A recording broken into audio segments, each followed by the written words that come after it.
Assalamualaikum warahmatullahi wabarakatuh, and also salam sejahtera to all my student GHT01.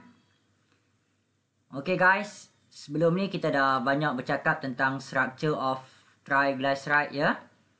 Jadi apa kata untuk video kita pada kali ini, kita fokus kepada kepentingan triglyceride, iaitu title dia adalah Importance of Fat ataupun Importance of Triglyceride. Pelajar sekalian, kepentingan fat ataupun kepentingan triglyceride ini banyak dipengaruhi oleh struktur dia.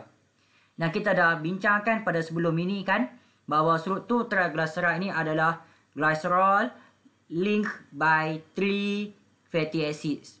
Dan fatty acid ni mempunyai satu struktur yang penting, iaitu long hydrocarbon chain, iaitu disimbolkan dengan huruf R.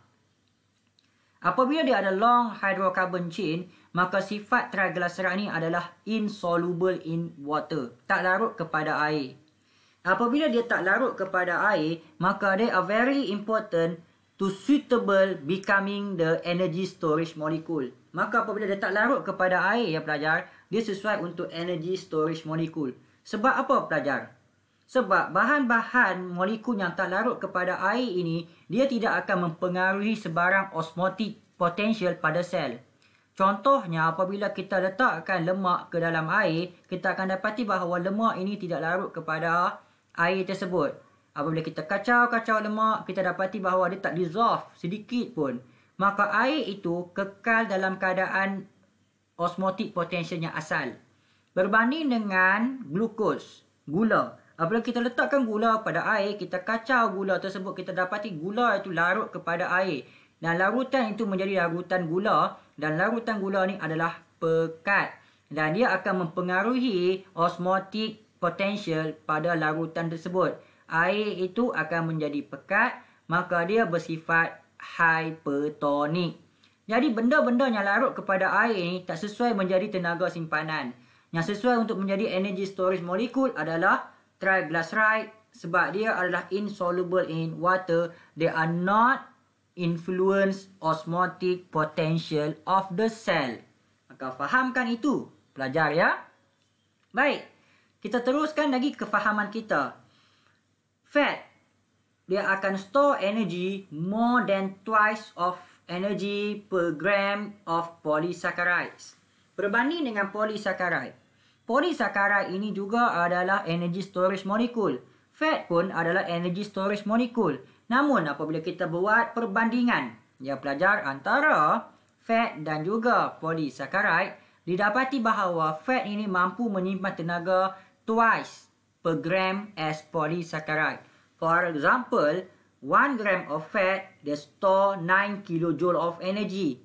Compared to 1 gram of polysaccharide, they only store 4 kilojoule per energy.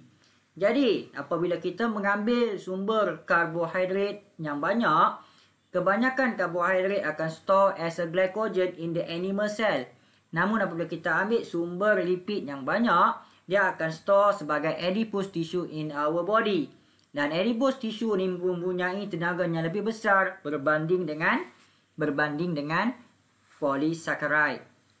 Seperti yang saya mention sebelum ini, most of the fat stored in the animal as in the adipose tissue. Adipose tissue ni adalah satu bentuk tisu yang akan kita lihat banyak pada bahagian-bahagian yang berfungsi sebagai cushion. Contohnya bawah perut. Ya, di bawah perut kita, di kawasan paha. So kawasan-kawasan ini adalah satu kawasan yang akan melindungi organ-organ penting. Iaitu di bawah perut, di situlah dia akan lindungi kidney, dia akan lindungi our liver, dia akan lindungi our stomach, dia akan lindungi our intestine. Ya, so bahagian-bahagian itu akan mempunyai banyak adipose tissue. Bagus tak pelajar apabila kita store fat ini? Bagus. Tapi kita jangan keterlaluan.